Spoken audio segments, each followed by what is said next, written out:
Some people reinvent themselves quietly, and then there are people who burn an entire identity to the ground and rebuild in full color.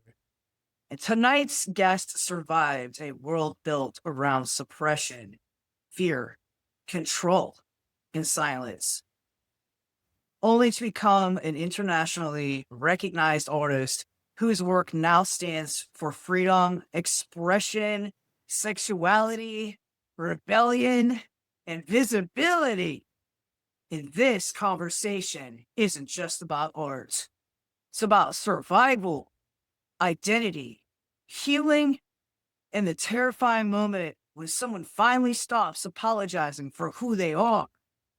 Welcome back to Soul Plus Systems. I'm Jenn, and tonight's episode is going to stay with people.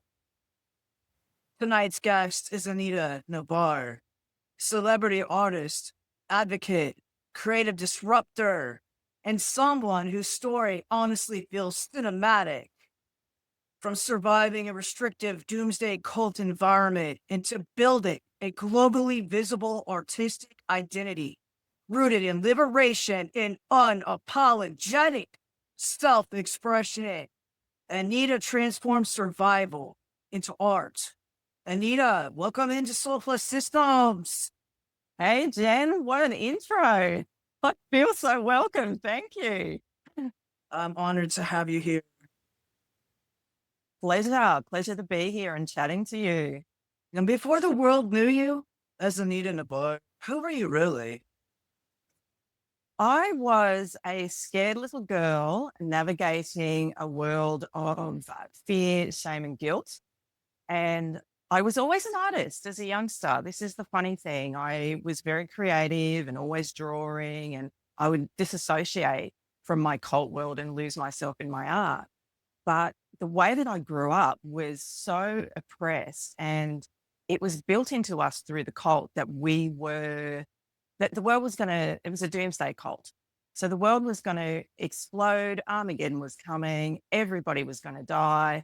And if we didn't pull the chain, if we didn't do what we were told, then we were going to die with it.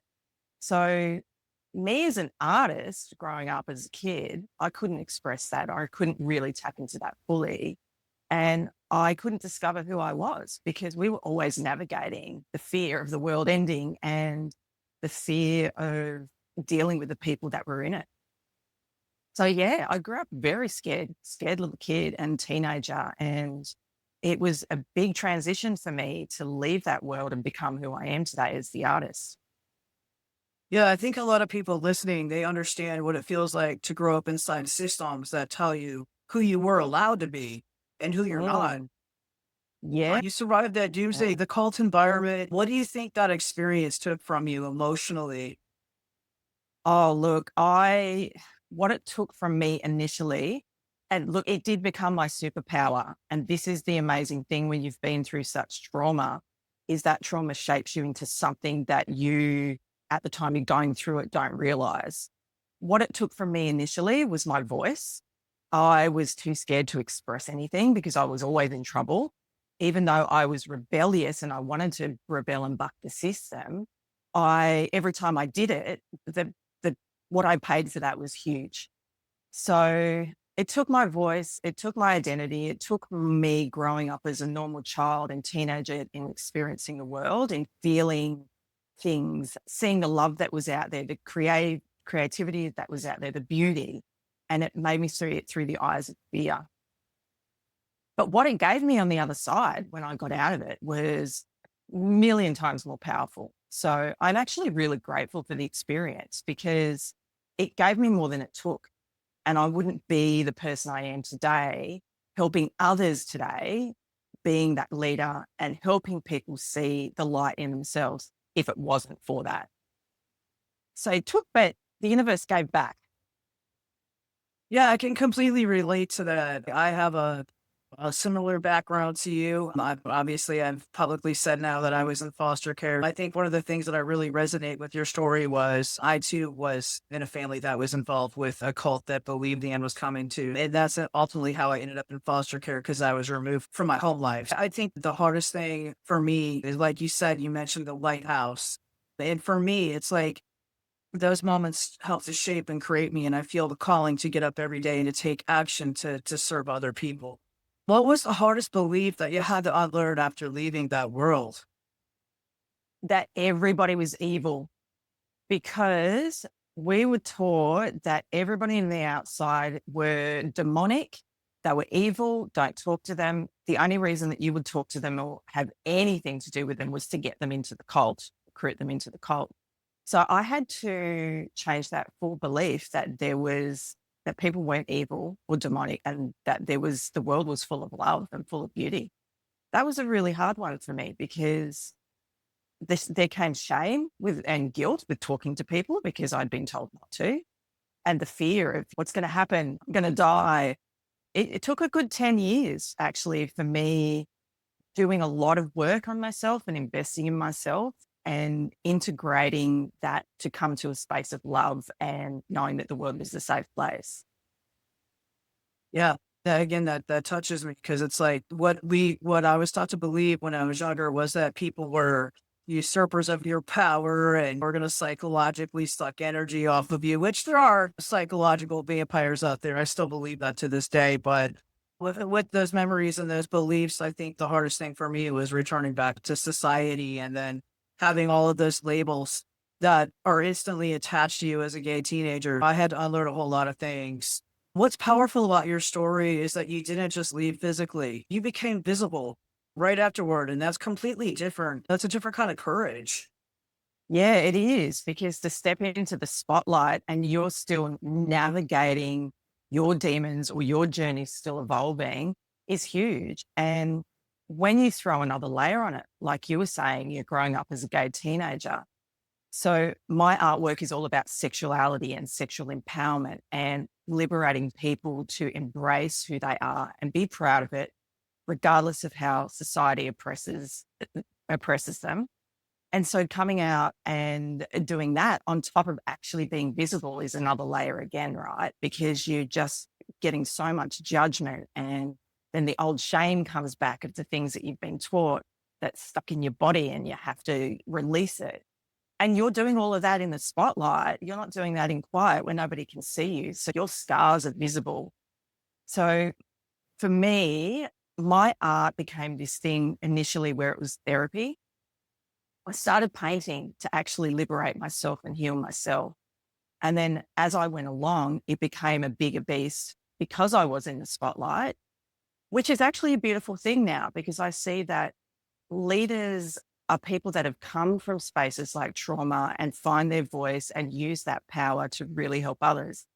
And if you're not in the spotlight, you can't do that. You can't be of service. So you do have a bigger voice. So it's very exposing, but it's also very beautiful at the same time. I love it. I wouldn't change it for a thing. I wouldn't do my healing now in quiet. Yeah, I agree with you. There's another thing that we have in common. I have a Facebook group called Rainbow Pride. It's 8.6 thousand worldwide global members. And I was involved in the More Together campaign. And I also had a commercial with the Freeform campaign as well. And it's just the instant visibility, especially during COVID. This is back in 21 for me.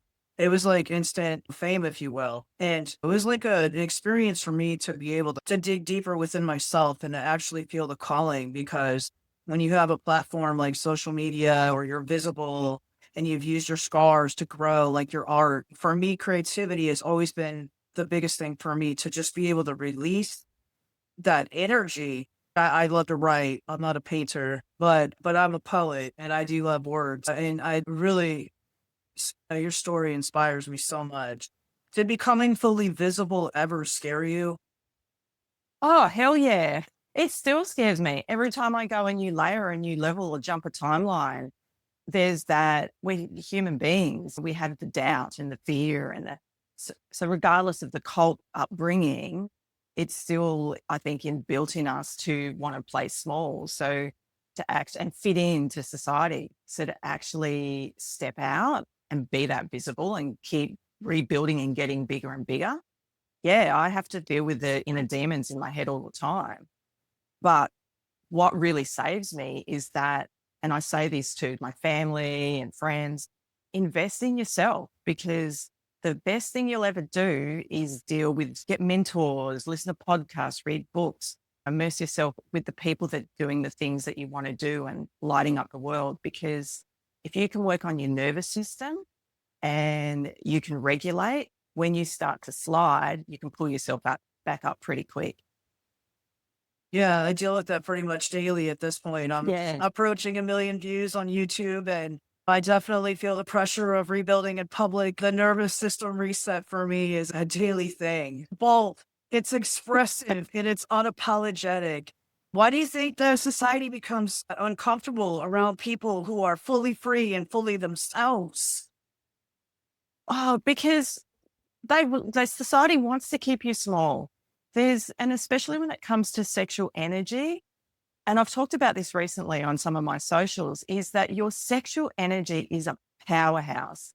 It's a super creative force and it is your life force. So that is super scary. It's not just about sex and sexuality. It's about your being and how you present in the world and what you're putting out. And a lot of people are scared. Society, it trains you from a baby and a child to play small. So I think it triggers people when they see others doing that. One, because it triggers their shadows. They may want to be able to step out, but they can't. They're scared or they're in fear. But I just look at it like we're planting seeds. If you can stand in that power and you can be somebody that can be of service to others and show your light and show them what's possible, they might not be ready for it right now, but you're planting a seed, and who knows when that person might come back to it and go, yeah, I'm fucking ready.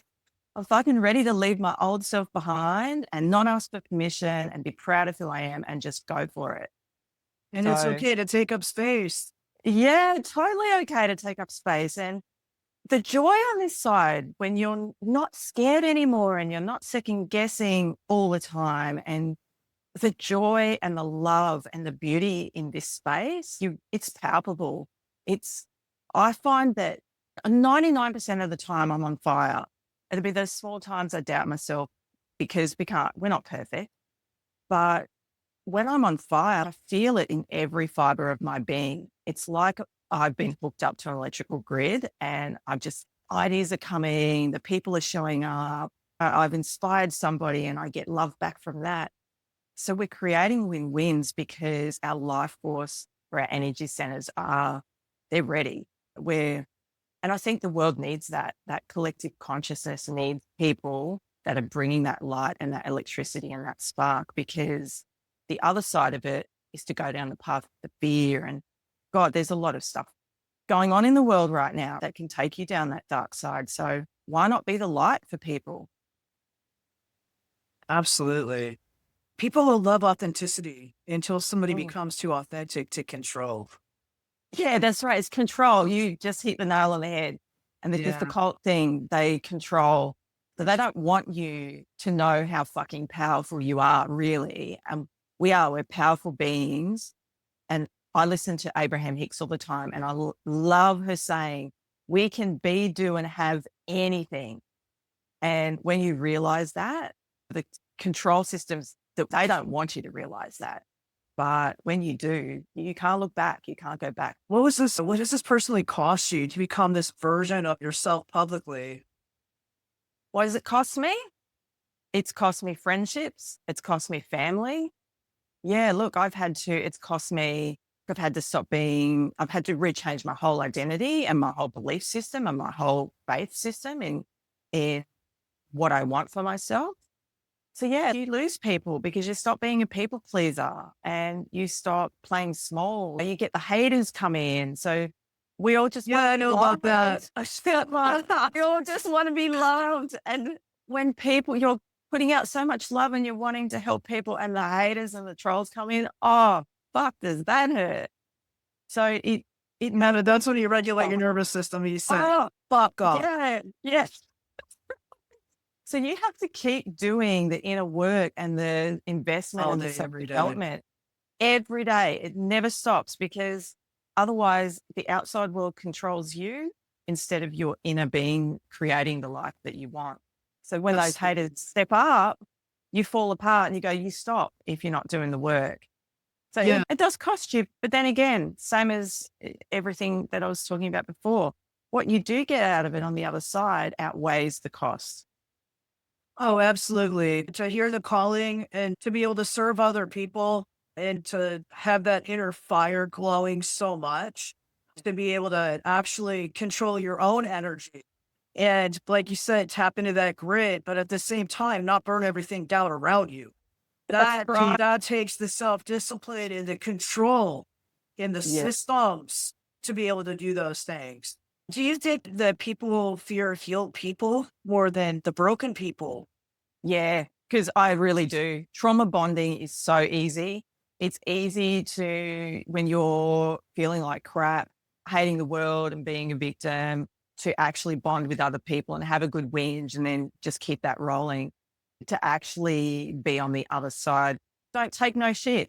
No, they'll call you on stuff and they want to help. They expose victimhood, and that's really triggering for a lot of people. It So, really is. It really is. Like a lot of people with social media, it's like people don't even really know how to truly connect anymore. no, It's insane. Like in person or something like that, people can't even have a regular conversation. And I think that a lot of people need to look internally to themselves and look in the mirror because lighthouses, they don't go out and drag people out of the water. They warn them of the rocks and the shore all around them.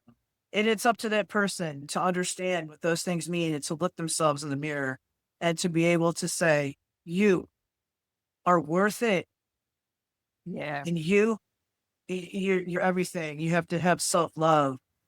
Because healing changes people sometimes so much that the people around them no longer recognize them. Oh, you become a completely different person. I don't even recognize myself. I look back on my previous life because I went through the cult, I went through a domestic violence marriage, I've got 3 kids, I experienced so much. And I look back at that person on the first half of my life and I think, who the fuck was that? I don't even relate to any of it anymore. It's like I'm looking at someone else's life. I've changed that much. So the work is really worth it because the growth that you get and the person you become and the compassion that you have for others and the love and joy that comes from it. And that's what I always come back to because I grew up in fear, guilt, and shame. Everything for me is now about the highest vibration of love. You become love, you be it, exude it, and everything around you changes. You change, people around you change. And the ones that aren't ready, they're going to disappear or they're going to be the trolls. But look, again, you're planting the seed when you're always in a spirit of love, that maybe that person, at the point that they have a catalyst, something happens in their life and the light bulb goes on, then they can come back to that as well. And that's what we do, I think, as light leaders. Yeah, guiding the path to the stars and beyond, right? Absolutely. And behind the artist and behind the visibility, what does healing actually look like for you day to day? It's constantly working on myself, staying in love. That's my biggest thing is staying in love and gratitude. So my daily routine, I have routines and systems, and I always get out in nature because we are nature. Nature is love. Nature is calm. Nature is peace. Nature is always evolving and growing. I'm always in nature connecting. I do my gratitude journal every morning. I listen to something or read something that's positive. I interact with the people that are lighting up the world. I don't watch telly. I don't watch the news. I don't watch garbage. For Same me, here, that's what it same is. here. Yeah. Yeah. I'm either growing or I'm going backwards. So I want to choose things that I'm growing and staying in that high vibration. Yeah, absolutely. That's another thing I definitely resonate with you on. And it just seems like the more attuned that we are with ourselves and leave the outside world alone, the more that we're able to vibrate that love and that energy out there. Just somebody who's listening right now and who feels trapped inside a version of themselves that they've outgrown, what would you say to them? Good question. There's so many things I would say, but to start with, because it is overwhelming when you feel like you're broken and you've got nowhere to turn or no one to turn to or nowhere to go. And that's what it was like for me leaving the cult. I got to a point where I had to run away in the middle of the night with my babies under my arms and launch myself into a world that I was super scared of, but I was so unhappy where I was willing to take the risk. So find that one thing or that one person that gives you a glimpse of where you want to be, and you'll leave behind where you are. And it doesn't have to be anything huge. It can be something small. For me, it was a connection with one person that helped me see it was time to change. It was picking up that one book and reading a paragraph that showed me that I could be, I could have, or I could be whatever I wanted to be. So just find, and look, honestly, I picked up one book one time. I was on a cruise. It was a book by Brendan Burchard called The Motivation Manifesto. And I was Oh, on this, wow. yeah, isn't it great? Amazing. So it can be just one thing that changes your life, and it's so simple. And I was on this cruise with my family. I walked up to the library. I didn't want to be drinking with everybody. Walked up to the library, scanned the whole library. It was huge. And this one book was sitting on the shelf, this little black spine, and something called me to it. So again, listen to your intuition too. Something called me to it, and I picked it up and I sat there for 2 days and I read that thing from cover to cover, and it changed my life. So listen to your intuition. If you don't have any answers or any support or anything, where are you being led? Is it saying, pick up this book, go here, speak to that person, listen to this? Yeah, Yeah, you'll or definitely feel the change your, guidance. oh yeah, when you're ready, you can be as broken as hell. And I'll tell you, I didn't know what to do. And it was just those simple things, listening to the voice. It's time to get out. It's time to change. This is enough. I don't want my kids to grow up like this. So just listen. Yeah. Yeah, listen to your intuition always. Mm. Trust your gut. Before we close tonight, what's next for Anita Nevar that the world isn't ready for yet? Oh, there's some fun big stuff coming up. So I'm working on some exhibitions at the moment. One which is behind the scenes doing stuff. I want to do a big show in Berlin in the underground kink scene. And I'm also working on a documentary. I just did an LA show a couple of years ago where we did a lot of filming within the drag scene at RuPaul's Drag Con. So I'm doing a lot of paintings around the queens and talking about their stories. So again, it's all sharing voices and empowering others through the exhibitions, through the art, through the doco. So they're big projects and they're not things that will be done overnight, but they're coming. Tell everybody where they can follow you, where they can support your work and connect with your world. I would love that. So come and visit me at my website, which is anitanevar.com. And I'm also on the socials, which is mainly Instagram and Facebook. I find it really hard to keep up with that because I'm always in my creative space in my head and I forget to post. But you will find me there. So message me on those, but definitely go to my website. Everything is there. Awesome. Honestly, go follow Anita. Her work is visually unforgettable, emotionally fearless, and totally badass, and rooted in transformation and liberation. Tonight's conversation wasn't just about art. It was about what happens when someone survives control and refuses to disappear afterward.